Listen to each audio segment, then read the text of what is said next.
I was taken aback when my sister-in-law and mother-in-law criticized me so harshly, completely unaware of the sacrifices I had made. They had no idea that I was taking over my mother-in-law's debts, and their lack of gratitude stung deeply. As I packed my bags, preparing to leave, they began to understand the full extent of what I had been hiding, and their attitudes shifted. My name is Emma, and I'm 32 years old, juggling a demanding career in the city. During my student days, I was always nestled in the library, lost in my studies. Once I started working, my life was consumed by a mountain of responsibilities, leaving no time for myself. A well-meaning friend noticed my neglect of personal life and suggested, "Emma, you should make time for love." She organized a group blind date for me, and that's where I met John. Working in a city center office, John was a fresh graduate and seemed genuinely interested in me. Though I was nervous about dating again, his kindness and gentle encouragement helped us gradually open up to each other. Our feelings deepened quickly, and within a year, we decided to marry. It felt like a dream come true, a remarkable shift from my work-centric life. My friend, astonished by how fast things had progressed, remarked, "Wow, you're actually getting married." I replied with excitement, "Yes, it's amazing, isn't it? I'm so glad you set up that blind date. I truly appreciate it and can't wait for the wedding." With excitement and anticipation, I was about to step into a new chapter of my life. Our first step was to introduce each other to our families. My parents greeted John with warmth and enthusiasm. "Emma, it's been a while since you mentioned a boyfriend, and I was starting to worry you might not get married." "John, please take good care of her," my parents said. Hearing these words made me realize for the first time how deeply my parents cared. Although they had always given me the freedom to make my own choices, I could now see their unspoken hope for me to find happiness in marriage. Their concern and support warmed my heart.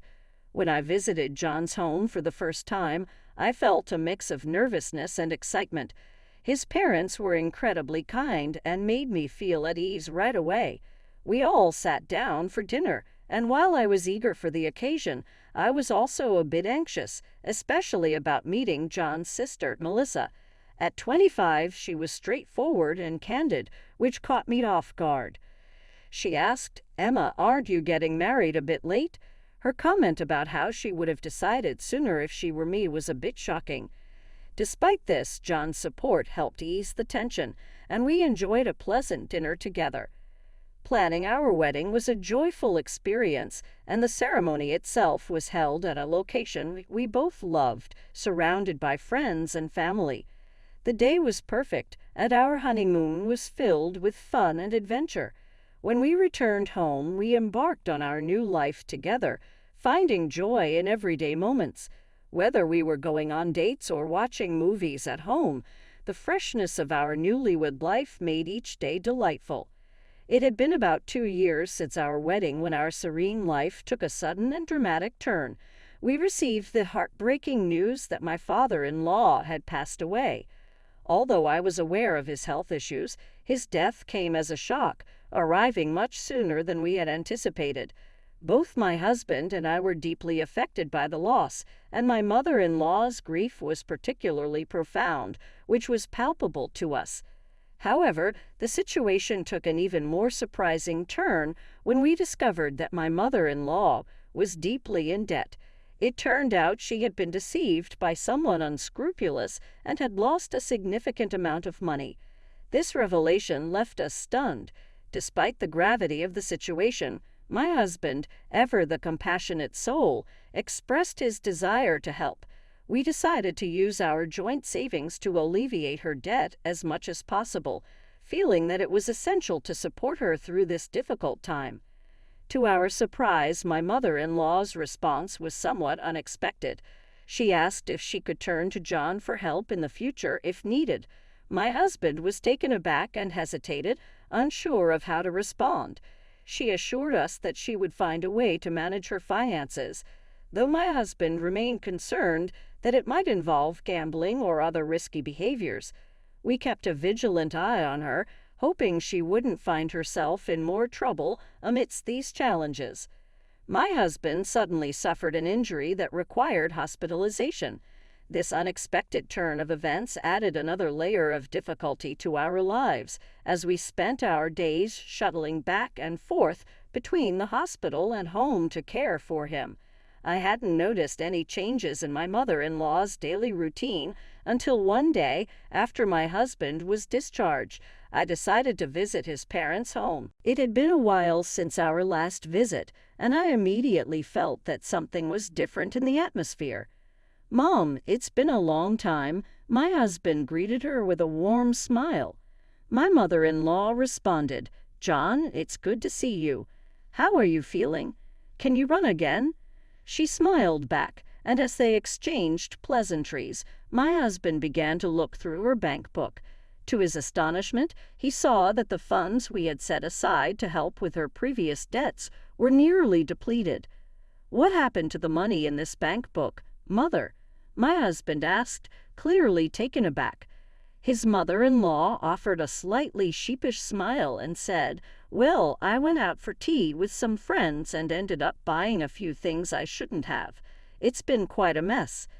She laughed ruefully, clearly aware of the situation, but unable to offer a better explanation. At her revelation, my husband and I were left stunned.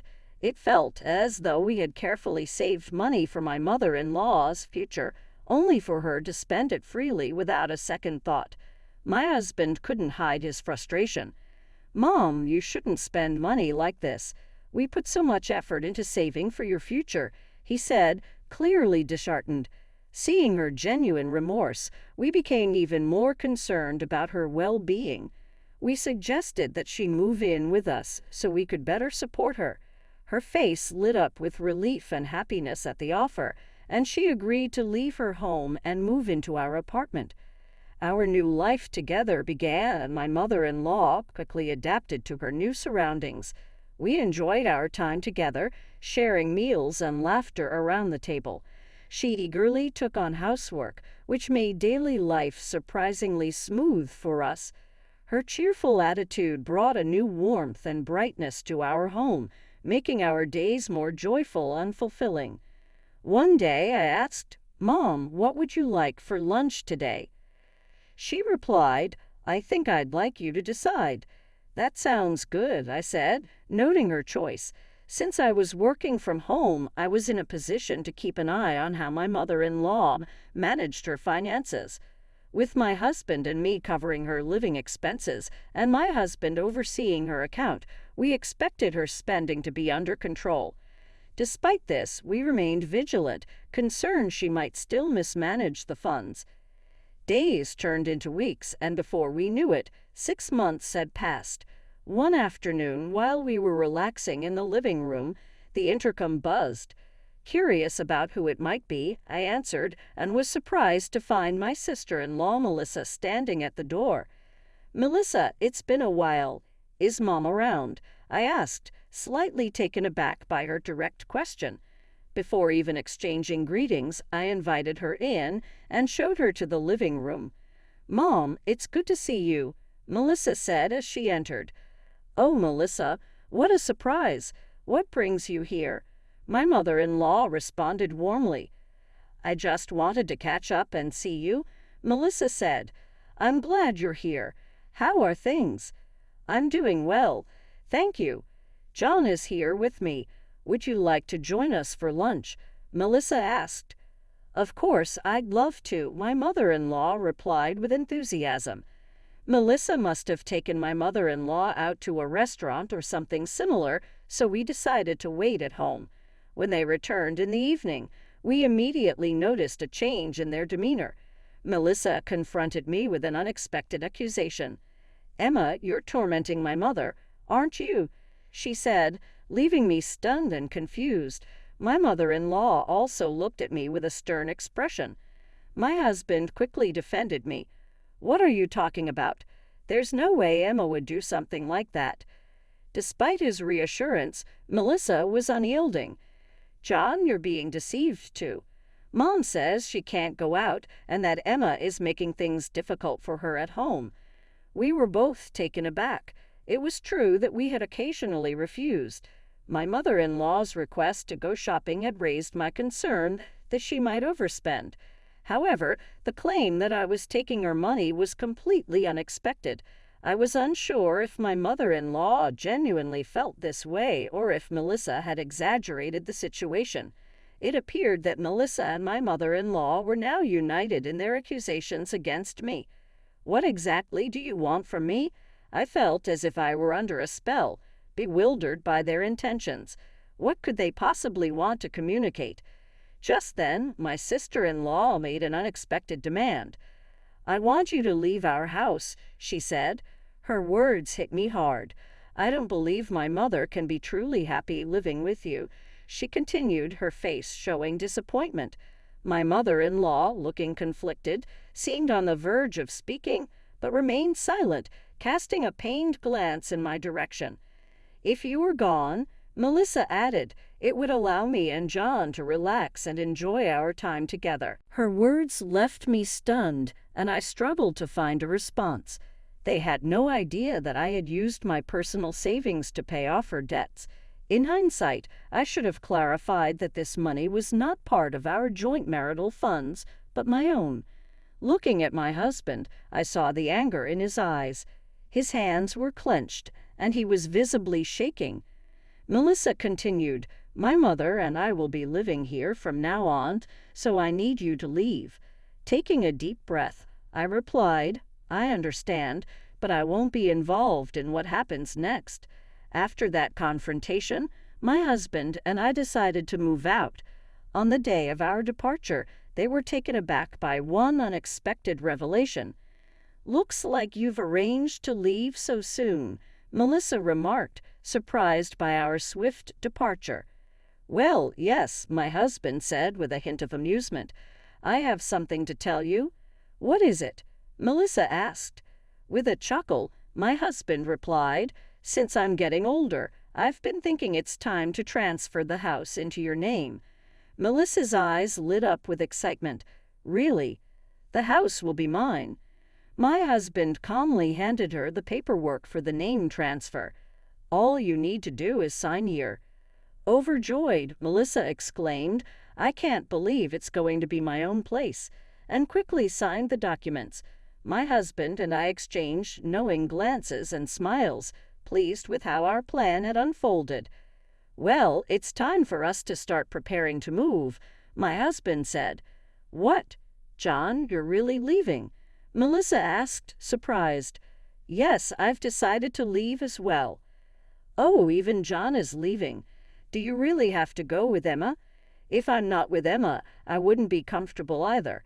It's normal for married couples to stay together." "I expected you'd say that. But what about the house expenses and other costs?" "That's something you'll need to handle on your own," John replied. "Wait a minute. I quit my job because I expected you'd support me," Melissa said. John and I were taken aback by my sister-in-law's sudden declaration. "If you continue like this, you're going to create a lot of trouble for me and our mother," John warned. "That's fine if you can find a way to manage on your own. You have her mother's pension to help, and with a bit of saving, you should be able to get by," I said. "Yes, and with my pension added in, it should work out. Since you're moving out, we'll need to be creative with our budgeting," my husband added. My sister-in-law looked slightly reassured by my mother-in-law's supportive words. "It's my new home now. If I save a bit, I should be able to make it work."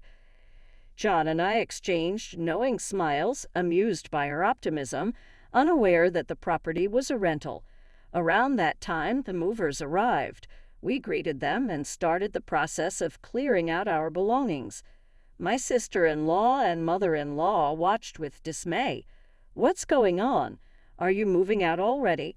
Are you taking everything with you?" "Of course," I replied. "We bought all this stuff. Should I really have to replace everything?" "That's right. I wish you'd have taken that into account earlier," my sister-in-law remarked, clearly frustrated. "Well, we better get going," my husband said with a smile. As we prepared to leave the house, my mother-in-law and sister-in-law stood frozen in astonishment. After a while, my sister-in-law called my husband's cell phone. "Hey, John, what's this about a rent bill all of a sudden? I must have misunderstood something. Am I not actually the owner of this house?" My husband replied, "Who told you that?" "Actually, I'm renting this house. The document you signed was a rental agreement, so it's only natural that you be billed for the rent." "Seriously? I had no idea," my husband said, clearly surprised. "Yes, it's your residence now, so you're responsible for the rent," my husband confirmed. "But my salary is not as high as yours," my sister-in-law protested. "You might find this amusing, but Emma actually earns more than I do," my husband said.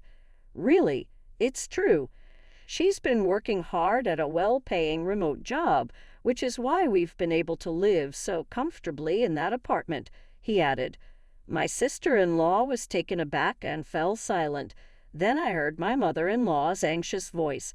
"I'm so sorry," she said, her tone filled with regret. "I truly apologize. Could you please reconsider and come back?" My husband replied with gentle firmness, "Thank you, Mother, but it's difficult for me to come back given how you've treated Emma. She is my priority. Please handle the rest on your own." After that conversation, I heard various updates. My sister-in-law and mother-in-law had struggled with rent payments and were forced to find a new apartment. They ended up in a small place barely large enough for the two of them. Reports indicated that they were facing financial difficulties and frequent arguments, with additional stress coming from nosy neighbors. Meanwhile, John and I settled into our new home, enjoying a fresh start. Our days were filled with joy and contentment.